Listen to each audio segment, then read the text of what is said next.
Hey, what's up, guys? So I'm here with my buddy Justin. Some of you guys, well, actually none of you probably know him, but he's actually the person who filmed and produced JDM Legends, the entire thing from start to finish.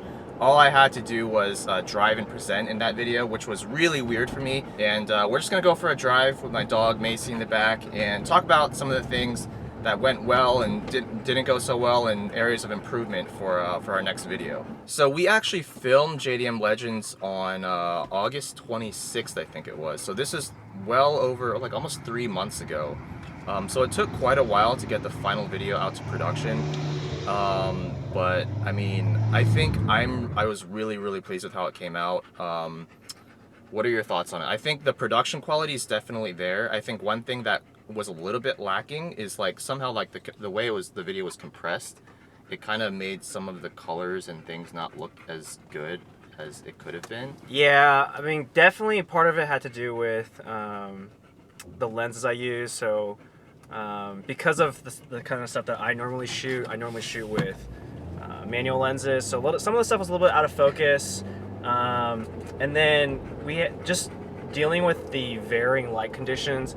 So we actually shot this all in one day. We started out at Pescadero at like 6:30 a.m. By the time we finished, it was 2 p.m.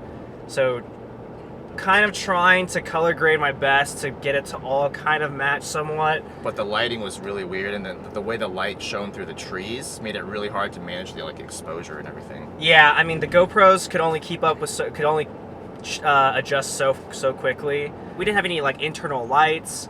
Yeah, we just relied on external lighting. But let's talk about the equipment you use real quick. So, I mean, obviously when I do my own videos, you know, in the early days it was just like a GoPro strapped to my forehead like an idiot. And then I later, like, moved on to multiple GoPros to get multiple camera angles. But it wasn't really until, like, this year that I started using a DSLR, a Canon 70D with, like, a wide angle lens to get some of the higher quality interior shots. But, like, for this video, Justin pretty much flew out all of his equipment. So what, we had, like, so I brought three Sony cameras. Yeah, so I brought out a Sony A7S II. We borrowed a A6500, and I also had an RX100 Mark IV. All my lenses were Voigtlander. I had a 15mm f4, 35mm f1.4, and a 75mm 1.8. Oh, we had the gimbal too. Yes, so I also brought out my Ronin M for the Sony, as well as a Atomos to kind of frame some of the shots. That thing was awesome. Like, the way you could preview the shots, like if you just plug in any GoPro or whatever. Yeah, I mean, for the in-car shots, it was perfect. So, because we had one of the Sony cameras set up on the corner, trying to make sure that we could capture Fenton and the steering wheel and the shifter all in the same shot. Right. Because if you guys didn't notice, he was actually sitting shotgun with me for all three cars. Because I needed him to kind of, like, manage the camera angles and the audio levels and everything. Because obviously when I was driving, there was no way I could have managed that. Yeah, there's definitely a couple times where, if you paid attention, you could see, like, my elbow. You could see my elbow, like, on the very right hand corner. I'm surprised no one pointed that out. I know, and some people had pointed out that some of the actions didn't match the audio. Yeah, so, like, for the RX7, there's one point in the video where, like, in the audio you hear me shifting up, but in the video I was just, like, rubbing my nose or something. So that didn't, like, you know, there's a few little things we can nitpick on, but like I said, overall I think it went really well, and definitely couldn't have done it without this guy's help, and the fact that he had so much amazing equipment that, like, I mean, what do you think the value was of everything you bought? I mean, with the stuff that I brought, the stuff that you had, and some of the stuff that we borrowed from Matt, I mean, that was, easily at least $20,000 worth of camera 20 equipment. grand? Yeah. I didn't even realize that. And then we had a drone as well. So we actually had two drones. We had two drones. I brought a motorized slider. We had a ton of tripods. And then for audio, I used my Tascam DR22WL, I think it is, audio recorder with a lav mic hooked up. And then I brought a Zoom H5 with my Sennheiser shotgun mic. So we did all the voiceovers. I know some people had mentioned on the comments online that the quality of the voiceovers was like substantially Way different better, from yeah. the in-car audio, and I mean, that shotgun mic, I mean, is amazing. It's the MK600 or MKE600. Yeah, when I listened to just the raw audio of that afterwards, I was like, this is like clearer than what I hear my own voice to be in real life. It is that insane. Let's go through actually some of the top comments on the video, and like I'll just address some of the things. We also posted the video, or Justin did rather, on Reddit, on the Cars subforum, or subreddit, I guess. I'm not a Reddit expert. But we got a lot of comments. Like in I think the post was number 1 or something in the car subreddit for a couple days at least. Yeah. There were definitely some good discussions. Yeah. Some really savage comments. There's some of you guys are absolute fucking savages. Like, wow. Like, if I wasn't already like pretty much stoic and immune to like internet trolls, having done this YouTube thing for a while, I would have been pretty sad. But no, like there's a lot of good positive feedback as well. So like while you're pulling up the YouTube comments, like one of the recurring things that I saw over and over was like, it seemed like I was reading from a script, and that really was the issue. I did actually write out the entire script, pretty much the entire script for the video ahead of time. Some of the comments while I was driving the car were like genuine, ad hoc, but most of it was already pre-written because I wanted to give this video a certain style and a certain theme that I wouldn't have been able to do otherwise if I was doing the whole thing ad hoc. So there was definitely that aspect to it. In the future, I think we should definitely just have some general ideas, and then I'll just talk freely based on those to make it more casual and a little less like rehearsed. Definitely a lot more natural too. Yeah. So that was actually a really good constructive criticism that I got multiple times, and I'll definitely take that to heart. The fact that all 3 cars, the RX7, NSX, and Supra, were all like super heavily modified, a lot of people had a problem with that because they said like, oh, if you're actually doing a comparison of JDM Legends, they should all be stock. Well, guess what? It's like damn near impossible to find bone stock versions of all 3. I could have done it for the NSX since my NSX is bone stock, but I didn't want to bring my car into the whole thing again. That was a little boring. And then also like, if my car was stock, the other 2 definitely would have been stock. It's like, who even has a stock Mark IV twin turbo Supra nowadays? There's no way. It's like damn near impossible. And one other thing before we get into the YouTube comments is people said like, where the hell is the Nissan 300ZX twin turbo? Where the hell is the Mitsubishi 3000 GT VR4? Yes, I'm aware of that as well, and I actually tried to get both of those, but either I couldn't find owners in the case of the 300ZX, or in the case of the 3000 GT, I just, the owner wasn't willing to have his car in the video. So maybe next time we can do another video on those. We actually did have a potential Godzilla owner. Yeah, but R32 GTR. They were not willing to. Yeah. To let Which is understandable. It's understandable. I mean, we've considered, I guess, going to Canada possibly. I know there's a lot more Godzilla owners in a lot Vancouver. more JDM cars in general. Yeah, especially in Vancouver. So that's a possibility for the future. I mean, that would definitely be pretty exciting. Yeah, that'd be awesome. So let's go into some of the comments. What are the top comments right now? I actually don't even know. I mean, the number 1 comment is this guy by, I guess, iLoopy. Oh, that guy. This glorious trio. This is gonna be good. You can't lose with either one you choose. They're all brilliant. From the sleek Supra to the dancing Dorito and the magnificent midship. I like how the RX-7 and the NSX get like actual nicknames, and then Supra's just the sleek Supra. That's pretty cool though. That guy's actually commented on a number of my videos, and I like his comments.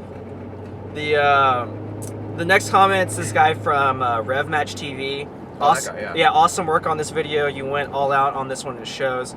I love the way the NSX sounds, but I think they take the FD based on looks and weight. All 3 are pretty amazing though. Yep. That's kind of been like a recurring theme. I've seen this other guy, Mr. T, says the RX-7 definitely looks the best. Oh, this one's great. I failed the No Fap November challenge because of this video, and I'm not ashamed. God. This is by the Ghetto Otaku. That's a fantastic comment. Let's see. Oh, this one other guy said the RX-7 is goals. Perfect setup, It has the right amount of power and all the right mods. The NSX sounds and looks amazing. I love that Tech kit. Yep. I mean, this is that's constantly the theme I've seen about how the RX7 looks the best. Looks the best. The NSX sounds the best. Sounds the best, and then the Supra is just like holy shit, insane. Yeah.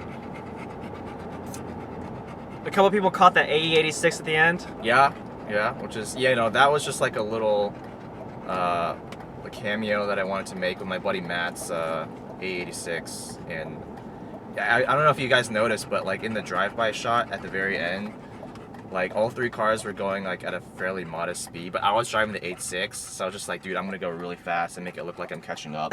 So I was like, and that thing has ITBs, so like it sounded pretty insane too. Oh yeah, I mean for how much power that thing has, it's so loud. Yeah. A couple people had commented about your comment about how Supras were cheap to build.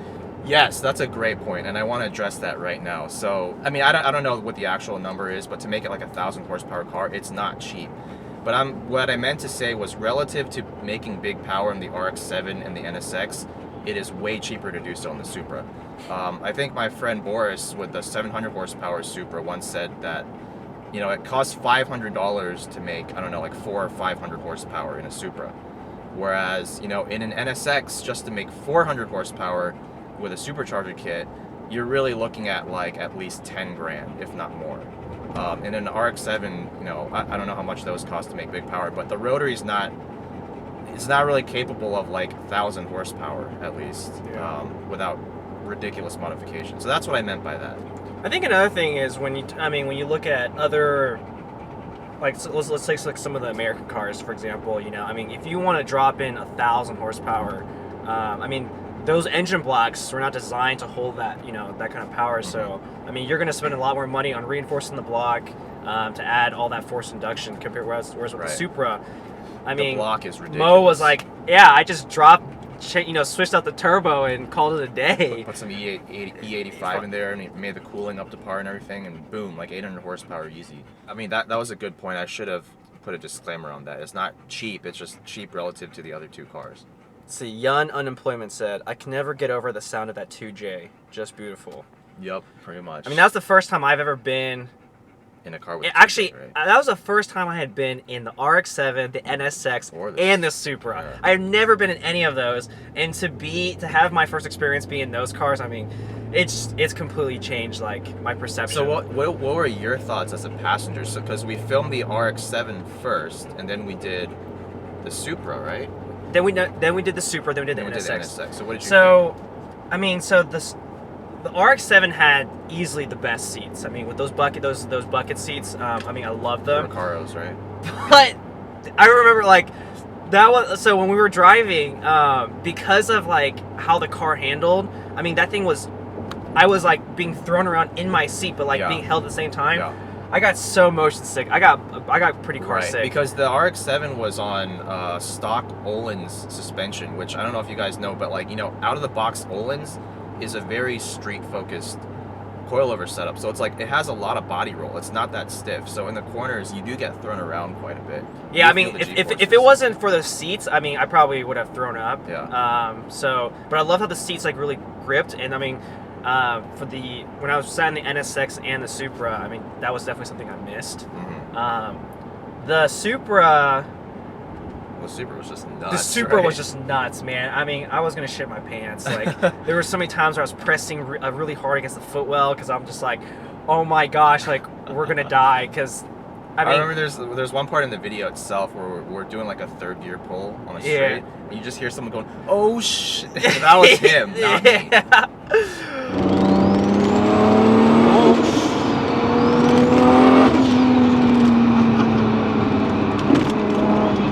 And then the NSX, man, like, so I'm a hardcore Nissan fan. Like for the longest time ever, it's like, dude, if I could pick any JDM car, easily pick the R34. Most likely the mine's R34. Yeah. But dude, after riding the NSX, I'm just like, man, the handling it's absurd. Like it's to me, it's like what I imagine driving like in the Lease or an Exige would be like. It just sticks to the ground it's really like crazy. Stable. When we were pushing through it, some of those corners, I was just like, wow, I mean, not only does Chris Fenton for knowing how to, I mean, he has his own NSX. So But I kind of already knew how to drive that car quickly, but I've never driven the other two fast. yeah, it was awesome. I mean, definitely. I mean, every time I see an NSX now, I mean, I get super excited. I'm like, man, I would love to have one of those. There's quite a few in Houston, right? Yeah, there's definitely a meet. I mean, it was a couple weeks ago. I saw like five NSXs. I'm not sure, they were just kind of all driving in line together. Yeah. You sound a bit bored, Fenton. Yeah. If I had the chance to drive all three, the speakers on your phone would need to be replaced. Yeah, that was. I like that comment. That's definitely true. And feedback well taken. This one guy had mentioned your comments are not historically accurate. Like others have stated, the mods have made the cars unbalanced. From the factory and stock, from all the 90s Jap cars were tested in shootouts in between the NSX, FD. Oh wow, never mind. This is like a whole long essay. I think I know where that's going, and I saw this type of comment a few times. I think a few people were mentioning the fact that I mentioned in the video that the Supra doesn't handle like the way that the RX7 and the NSX handle, and I still defend by my comment, having driven multiple examples of all three of these cars. The Supra, I mean, I think even with stock power, it would not handle as, well, I guess, which is a subjective term, as the other cars, because, I mean, just look at the numbers. It's way heavier. It's like 3,500 pounds. The center of gravity is definitely way higher, and I mean, the suspension is pretty soft as well. I mean, yeah, you could put coilovers on it, but at the end of the day, that car is meant to be a grand touring coupe. It's not really a pure sports car, in my opinion, compared to the RX-7 and the NSX. It doesn't have the stability coming out of corners. It doesn't have the super sharp turn-in. I mean, yeah, it's probably quicker in a straight line, and it brakes really well. And, I don't know, the chassis rigidity is probably up there as well. But at the end of the day, to me, it does not handle the way the other two cars handle. That's just my opinion. I mean, on JGTC standards, I mean, those cars are all like heavily That's modified. You can't even call it a Supra practically anymore. Yeah, I mean, it's basically just a Supra body on a heavily modified, like a race car. Yeah. So also I want to mention, guys, since obviously I am in Northern California and Justin's in Houston. I mean, we're separated by like 1,600 miles. We can't make videos like this all the time. The amount of work that went into this was just insane, and so my point is, like, going forward, I'm still going to be doing my own videos, but if you guys want to see any really high production quality, full like feature, almost like film like quality videos, with Justin as the producer, first of all, let us know what you guys want to see, because at the end of the day, like, we want to make videos that you guys want to watch. Obviously, JDM Legends did pretty well, but I already knew ahead of time, like, of course people are going to want to watch these three cars on camera, right? But what else do you guys want to watch? Like, do you want to watch German cars? Do you want to see British cars? Do you want to see track cars? Do you want to see, like, maybe I can find the 300ZX and the Mitsubishi 3000 GT to do like a separate like follow-up video on those? Let me know in the comments, and we'll try to make it happen. Obviously, every time we do something like this, most likely he's gonna have to fly out to California, so it's not exactly the easiest thing to plan or coordinate. But we'll try to make it happen. Yeah, and I mean, regardless of what you guys pick, I mean, we definitely always have a lot of fun making it.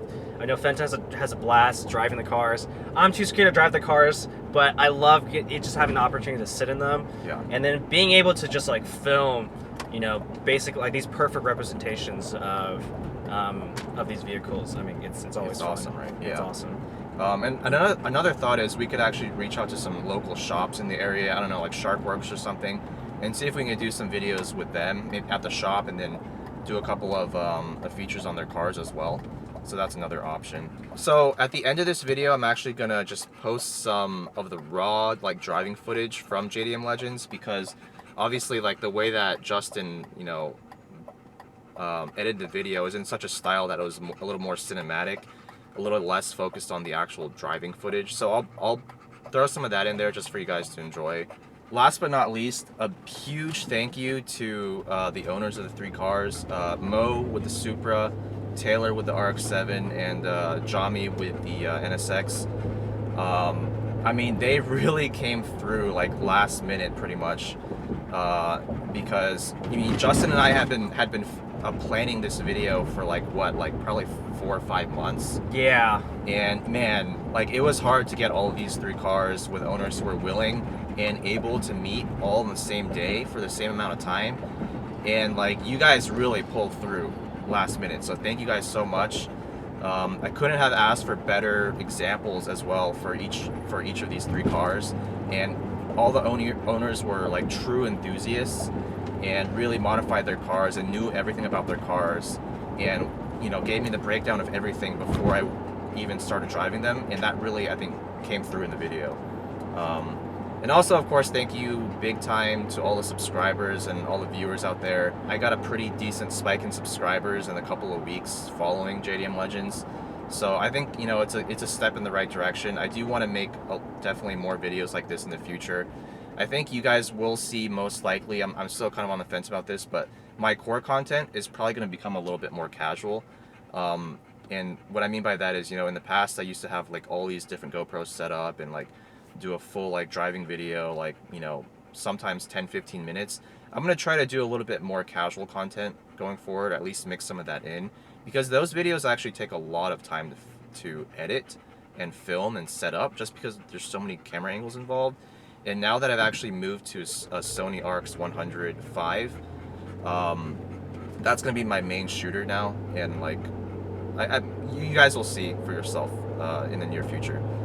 But I think you guys will like what's coming. Yeah, I think you guys will like what's coming. It's going to be a little bit more holistic and less just focused on like the nitty-gritty driving details, which I'll still include, but like I feel like that's a little bit too niche.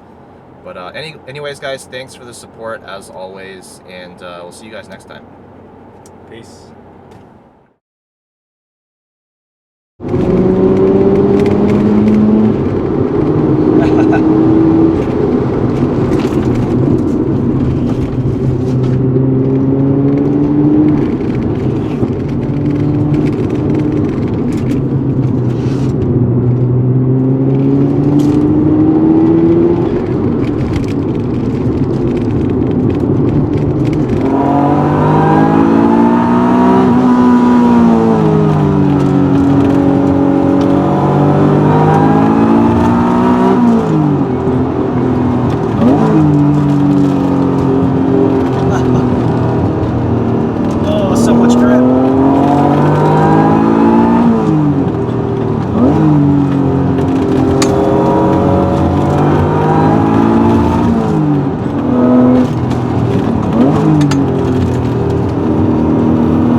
Cut my throttle.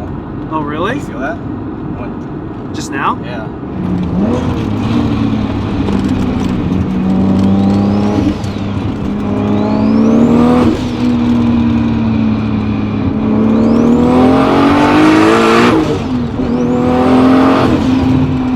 Oh my god.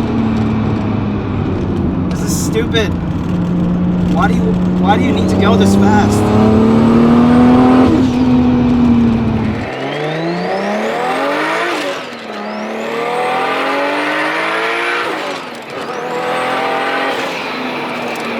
Shit!